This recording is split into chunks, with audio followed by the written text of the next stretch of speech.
Yeah. Well, hey, everybody. Welcome to Mike in the Midwest. Getting ready to record today's show. Got the Christmas. Oh, why is the star not lit up? Hang on. What's going on here?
We are going to have to figure out that star.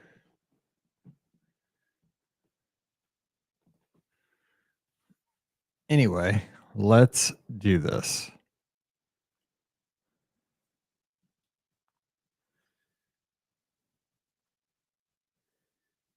Episode 226.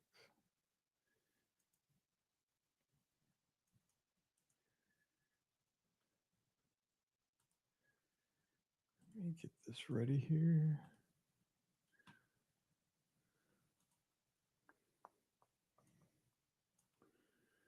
Here we go.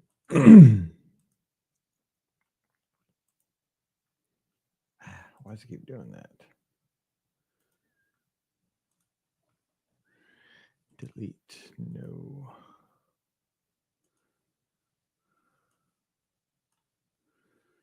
Here we go. No, we don't want that.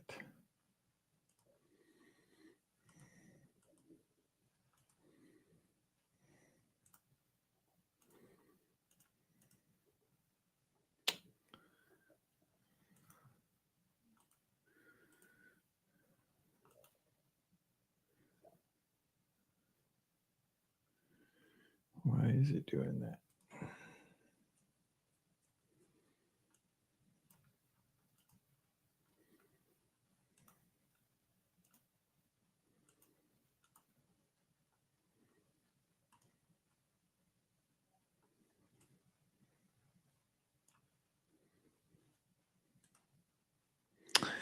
Hey guys, getting ready to record today's show. Just getting this set. Having a little trouble with the software this morning. Let's try this one more time. First, the star on the tree, now the software to record with. It's going to be one of those days.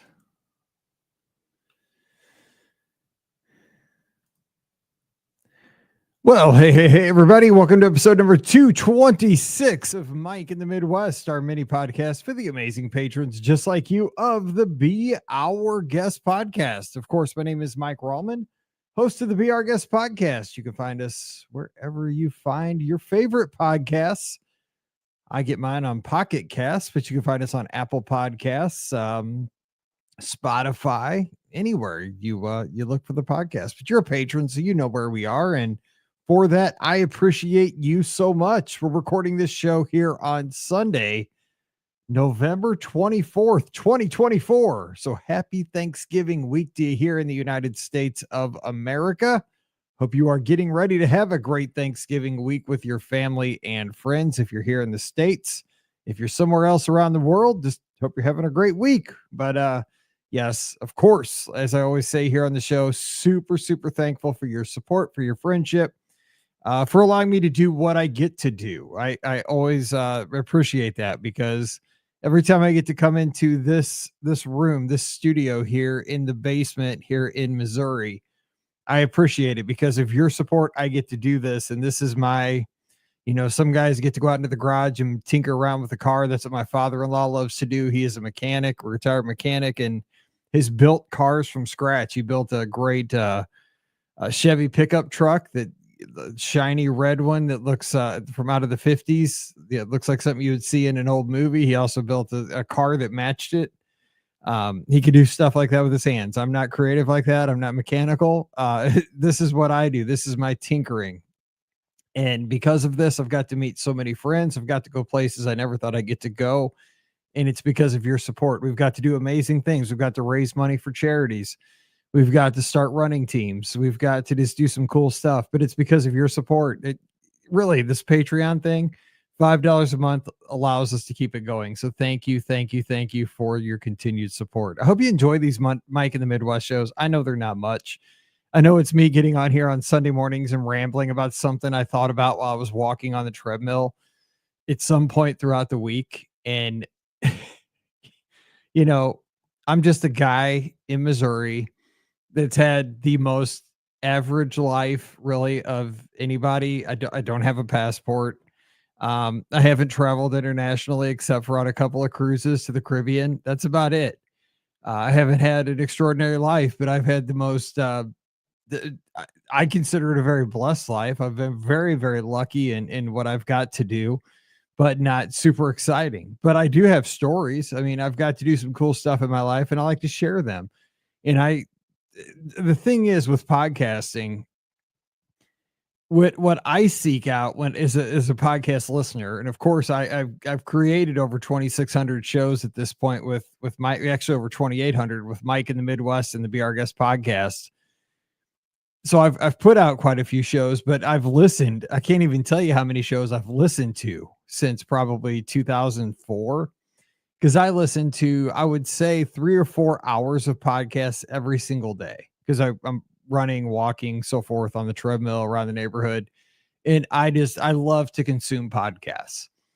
And I do listen to some professionally produced shows, but the ones that I really like, that I seek out, that are becoming harder and harder to find nowadays, are the ones that are just a dude in his basement, or a dude in his bedroom, or a dude in his, or ladies that are getting together on a Zoom call. And back in the day, it used to be a Skype call, and just talking about Walt Disney World. Just like, that's how I found WDW Today back in the day. 4 guys that enjoyed Walt Disney World, that got together, didn't know each other super well in the beginning, but they all had opinions. They all were passionate about one subject. They were all passionate about Walt Disney World. They brought it to the table. They all had different things. Matt loved the studios, so he brought that to the table. Len was statistically driven, so he brought that to the table. Mike Scopa was he had a lot of history. He had a lot of, he brought a lot of perspective to things, because he was the older statesman, and so he brought that perspective to the table. Mike Newell, he was the tech guy, so he kind of brought everything together so they could produce the show. I love that. And when I can find a show like that today, where it's friends getting together and talking about a topic, and I listen to a lot of shows that deal with excuse me, with retro topics, old video games, old toys, old movies. I find it super interesting.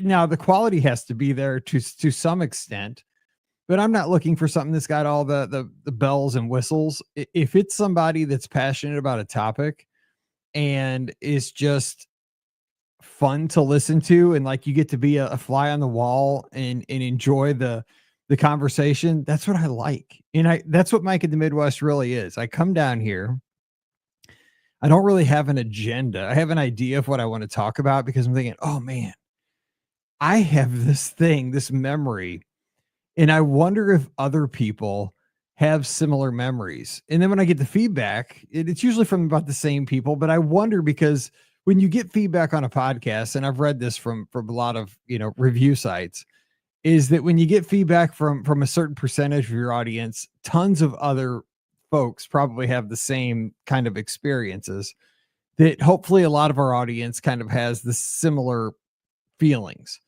So today, like for example, this week, a lot of folks will be traveling. A lot of folks will be taking road trips to see their brothers, sisters, go to the people's houses for Thanksgiving, grandma, grandpa, mom, dad, whatever. And I'm going to talk about a couple of road trips that I took with my dad when I was younger, not for Thanksgiving, just how things have changed. But I hope that I trigger maybe a couple of memories for you guys, and that it'll bring something back for you. You'll be like, oh God, I didn't think about that. Or maybe I had a similar situation in my life. But that's kind of just what I hope to do with this trip. And maybe you can share a story with your kids. Maybe if you see them at the Thanksgiving table on Thursday or Friday, whenever because I know not everybody does Thanksgiving on Thursday, because like in my family, Mallory, she works at a boutique. So we are doing Thanksgiving at our house on Thursday, but she works Black Friday because she's, of course, in retail, you got to work a lot on Black Friday. And then Saturday we have last football game of the year. So we'll be at Mizzou, seeing off our seniors, get to say bye to Brady Cook. Also probably the last game for Luther Burden, even though he's not a senior. Last game at Mizzou, he'll be going to the NFL. A lot of other seniors will be cheering on as they make their way off the team. But it's one of those things where, you get excited for this time of the year, but it gets super busy. But hopefully, as you sit down after the Thanksgiving meal, you can maybe bring up this topic and say, when I was a kid, we did a road trip, and it was different maybe than the road trip you took to get to our house today. And maybe we could just talk about it. So maybe this will trigger something for you, the topic we have here later on. But that's what's going on around here. We're going to host Thanksgiving on Thursday. Everybody's supposed to come. Tonight on the live call-in show, we are going to have the password. We always have a password on Sunday nights. It's kind of the thing we've started doing about 2 months ago, where as you call in, we ask you kind of the question to get through to be able to discuss the topic of the night. And tonight is going to be, what's going to be the big item, your favorite item on your table this weekend, on Thursday, Friday, whenever you have your Thanksgiving meal with your family or friends. So what's the one thing you're looking forward to the most? Is it the turkey? Is it the stuffing? Is it because side, entree? Some people deep fry the turkeys. We're getting my mother-in-law. We're getting the honey baked ham company. So we have that and a turkey, because we have a lot of people coming over to the house. We have the green beans that we throw the bacon in. Those are always good. Nobody else in our family really eats the cranberries, the ocean spray, like in the can. She gets them just for me because I love them. So I have those. So we'll have that as our password tonight. So I can't wait to talk about that. So make sure you give us a call. Holy cow, tonight's live call-in show should be fun, because I knew something was up, because I was on the phone with Disney earlier this week when they made that announcement about the Muppet Vision 3D getting replaced with Monstropolis over at the studios, and the Muppets going over to Rock and Roller Coaster, because I get an alert, audio alert, whenever there's a message posted to the clubhouse. And all of a sudden that morning, all I heard was boop, boop, boop, boop, boop, boop, boop, boop. I mean, it was going crazy. And so I knew something was going on, or we had said something on the podcast the day before and it had just published. And I was like, oh my gosh, what did we say? So fortunately, it wasn't anything we said. So I was glad about that. But then I saw the breaking news, and I was actually on the phone with Disney, and I broke the news to the cast member I was talking to on the phone. She had not heard about that. So she looked it up at the same time. We had a discussion about how, we're sad. We love Muppet Vision 3D. So obviously that will be on the table tonight. We'll have a lot to talk about. Lightning Lane Premier Pass is available to everybody, not just deluxe guests. There's a lot. So hope you can join us tonight to call into the live call-in show with us. Lots to discuss, to get your thoughts. But that's what's going on. Thanksgiving this weekend, and we'll have a lively call-in show this weekend. Or not this weekend, tonight. It's 7:00 Eastern. Sorry, my wife's texting and she knows I'm on the air, but I'll get back with her in just a minute. All right. So let's get to the feedback from last week's show. Last week, I talked about some of those things as I was on the treadmill. I was thinking about things that I enjoyed as a kid, but if I told my daughter Mallory about them, she would think I was crazy. Things like WAGs, because we have a Walgreens right across the street from our subdivision. There's Walgreens everywhere, like every corner. Like I said, in where I live, there's either a Walgreens or a CVS on every corner where we live. And so Walgreens, it's not a foreign idea. However, at our shopping mall, we had a Wags. So it was a sit down restaurant that was adjacent to the Walgreens. If I told her that there was a sit down restaurant in a Walgreens, she'd be like, "You are crazy." Hand on a Bible. It existed, and I ate in it probably more than once because it was cheap and it was just people did. I mean, it was a thing. So we talked about some of those weird things that were back in the day that we used to do that if you told a 15-year-old right now, they'd be like, that didn't happen.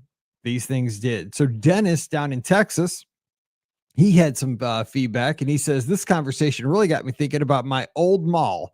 I spent so many days and hours at the Chesterfield Mall, which I know just got torn down to make way for new development. It is being torn down as we speak. Chesterfield Mall is actually, as the crow flies, about 5 miles from where I'm sitting right now. I remember the End near Sears, which featured a Babbage's software store and KB Toys.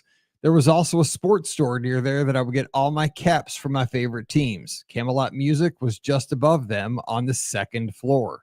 The other end of the mall had a pasta house restaurant, another music store, and an arcade.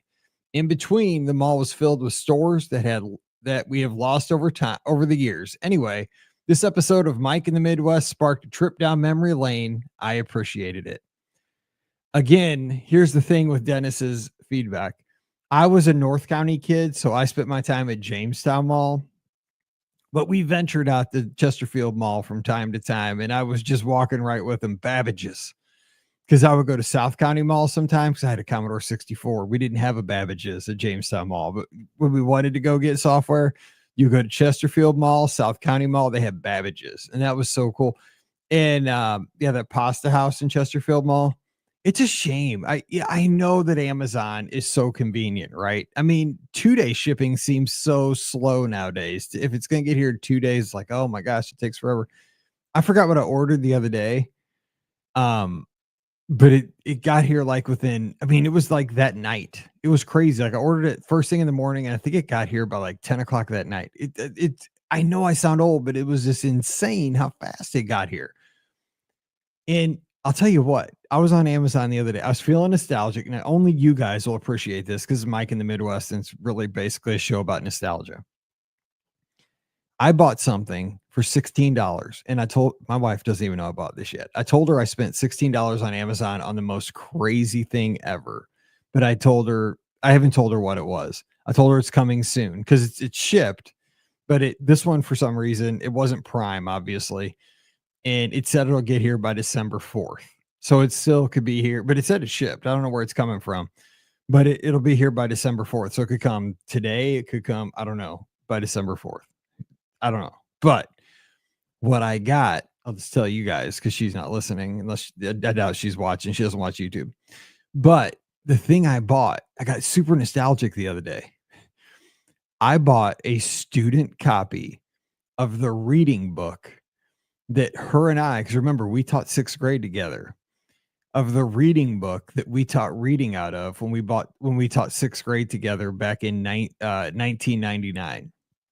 So it's got all the stories because this book had 6 units with 4 stories in it that we would read. So it had 24 stories in it that we would use every year. And we taught out of this book for 7 years. So we know these stories like the back of our hand because we had these themes. And we made these units. We did so much work with this textbook, this reading Basil. And so I had 30 copies in my room. I could have had a copy of this for free. I could have snagged one on my way out the door when I quit teaching 6th grade. But of course, time passes. In 2007, I didn't think to bring one home with me. So, you know how hard it is to find a reading book from 1999 that was published in 1999 and 2024? I found a used copy. I don't know what shape this thing's going to be in, but I paid $16 for it and it's going to come here soon. I just think it's going to be a trip to go through those old stories. I can tell you what stories are in there. We used to do a story called Number the Stars by Lois Lowry. There was a section of The Monsters Who Do on Maple Street that it was a play. It was actually a Twilight Zone episode that was because it was a section about plays. One of the themes was about plays, and that was one of the plays. Yeah, there was oh man, Where the Red Fern Grows was because it was all sections of novels. Like this book was set up where you read like a piece of a novel. This is how the reading series went for that year. You would read like a section of a novel for the week, and then you could continue to read the novel if you liked it. Oh man, so I cannot wait to get my hands on this book because I haven't touched it like in 20 years. And I think she's not as nostalgic as I am at all. She's not even close. She'll be like, keep that in your office. We don't need to clutter up the house. I cannot wait to get just seeing a picture of it on Amazon, like the book. I was like, oh, there it is. It's this pink book with like this Greek goddess like on the front, because the whole one of the themes was Greek mythology. Anyway, I just want to share that with you. I don't know where I was going with that, but that's what I got. So let's get to Trisha's feedback. Trisha says, we watched the Charlie Brown holiday specials and the Garfield ones too. We love the scene from Garfield's Thanksgiving when they deep fry the turkey and Garfield starts chanting, deep fat fried, deep fat fried. We pull that line out when someone in our family orders fried food at a restaurant and it comes out extra greasy. I like the way your family rolls, Trisha. That's pretty sweet. Minus our main tree, which we self-cut the first weekend in December every year, my house is decorated from Christmas. We are super busy during the holiday season, swim meets, Lorelei's birthday, band concerts, etc. So I'd rather decorate early and have more time enjoying it. I would bike to the Hostess store as a kid. A couple bucks would go a long way. I'd go with a group of friends and we take our haul to the park. It was almost like a recreation of the Peanuts Thanksgiving, except in place of popcorn and toast, we had Twinkies and cupcakes. I love that. Yes, that's awesome. Yeah, you could that we called it the day old store, but the Hostess store, you could get a ton for like it was super cheap. And I'm glad that Trisha went there too. Yes. And Michael Corbett says, sorry that I don't comment more. I'm usually doing things around the house while I listen, and my phone automatically goes to another podcast when yours is over. And then I forget. The big store for me was a Woolworths in the University Mall in the Spokane Valley where I grew up. It had everything and it was kind of cheap. We could explore that place for hours. We had things remembered in the University Mall in Orem, Utah when I was going to college at BYU. But it was just a kiosk. Don't think I ever bought anything there. I miss KB Toys. Michael in Lehi, Utah. Yeah, see, things remembered again. Man, that was clutch. Like if I couldn't think of anything from my parents or grandparents, I just get something that was within my price range and just put love you, Mike. Inscribed on it. That happened more than once. Oh man. Because I mean, it was inscribed and it was from their grandson. It felt like it was personal, like I cared. And I did, I mean, my grandma cried over it. It was clutch. I don't even know if I got to look that up. Is it still in business? Things remembered? Do people get stuff inscribed? I don't know. See, I love this. Anyway, if you have feedback about this show or any show, just go to patreon.com/BRGuestPodcast. Please let me know. Oh, and Craig, I got to get Craig's email because Craig sent an email actually that I wanted to hit because this was awesome. Craig down in Louisville said, this past show was super nostalgic for me too. There was a mall in Louisville that I probably went to most Saturdays for several years from the late 70s to early 80s. My parents would drop me and a friend off for a few hours and they'd give us each about $5 to cover some lunch and snacks and some arcade games. Typically we'd go straight to the arcade and blow through most of the cash. I remember those days. Remember Aladdin's Castle?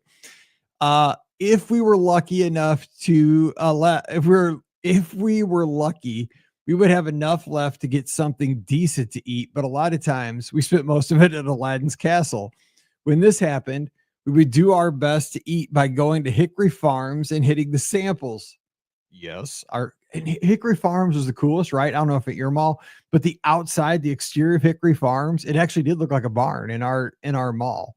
Like they spent the money to make the outside of Hickory Farms look like a little barn.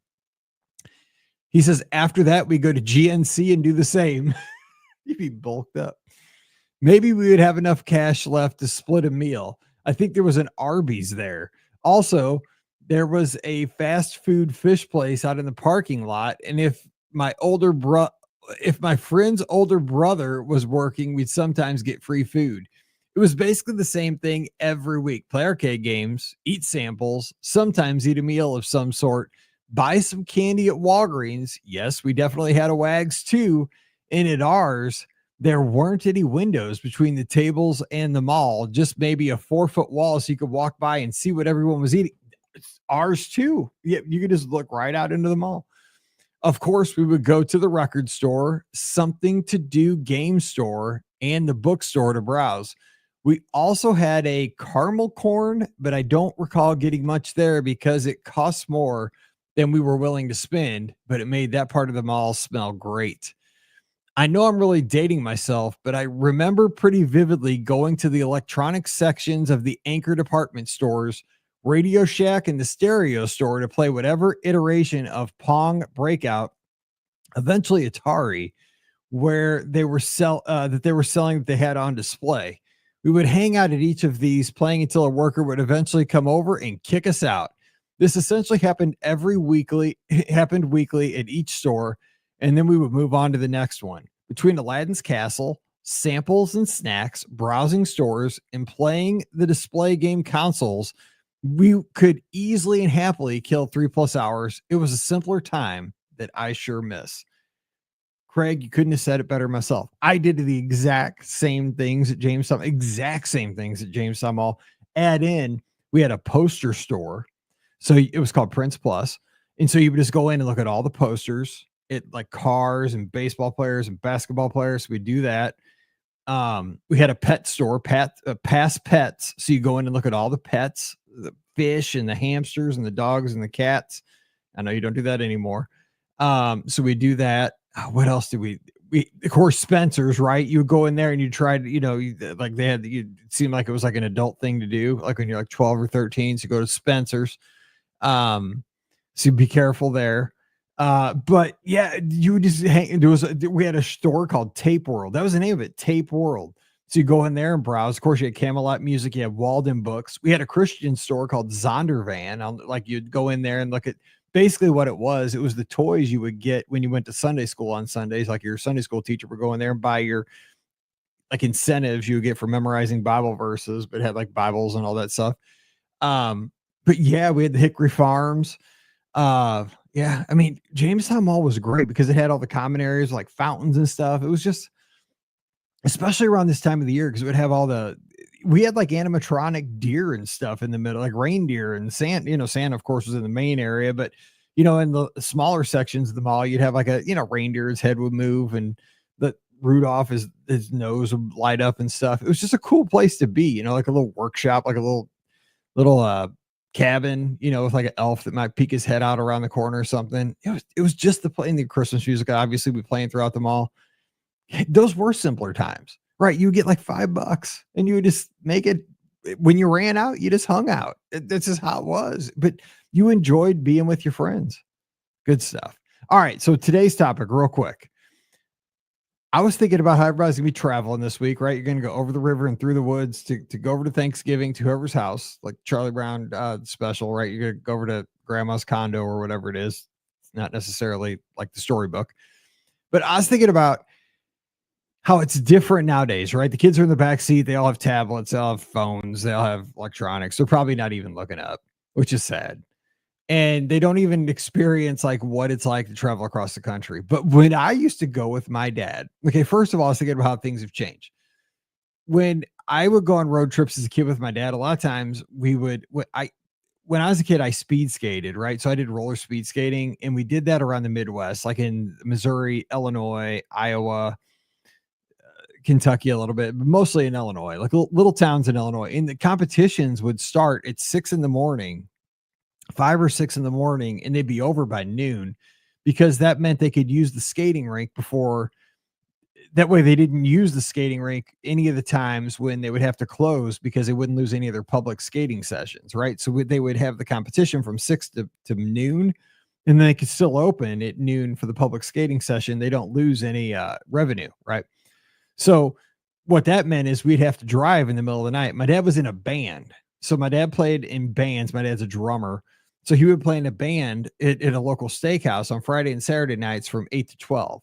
So as soon as he got home, he'd come home, pick me up, and we'd get in his truck and we'd go to wherever, like Peoria, Illinois, Decatur, Illinois, Springfield, Illinois, all these little towns in Illinois that had skating rinks. We had these little competitions. So I just remember, like, these were the coolest, because I've said this on the podcast. We never went on vacation as a kid. This is like a vacation. Sometimes we go to Poplar Bluff to see his brother, my cousins, which is about 3.5 hours away. So these were like a big deal to me. Like when you went a couple hours away to places you didn't know, or to go to a skating competition, it was fun. So these road trips were great. One that was different back then. My dad was so proud of his truck. Okay, now my dad's truck. Now listen to this. It was a Datsun. Now, you guys remember Datsuns? Datsun, I think, was bought by Nissan, because it kind of merged. But my dad was so proud. He had a Datsun diesel, and it was a mini truck. It wasn't, I guess, light pickup truck is what you would call it nowadays. But he had this brown Datsun with, he called them jump seats back in the day. Now, again, this was like in the late 70s. And so he was super proud that, like, he could get 4 of us, because I have a sister that's 4 years younger than me, that he had like a family truck. Because back then, you didn't have these trucks these trucks nowadays are like so luxurious, right? He had like 2 seats, like a normal pickup, but it was a small truck. It wasn't like, because my grandpa always had, like, his dad always had Ford F-150s, full size Fords, always. And so my dad got this Datsun brown mini truck, but it had jump seats. So the seat folded down. It's like in an airplane, right? The flight attendants fly in, the seat would kind of fold down from the wall. And that's where my sister and I had to sit behind the driver and the passenger. So he thought that was the coolest thing ever.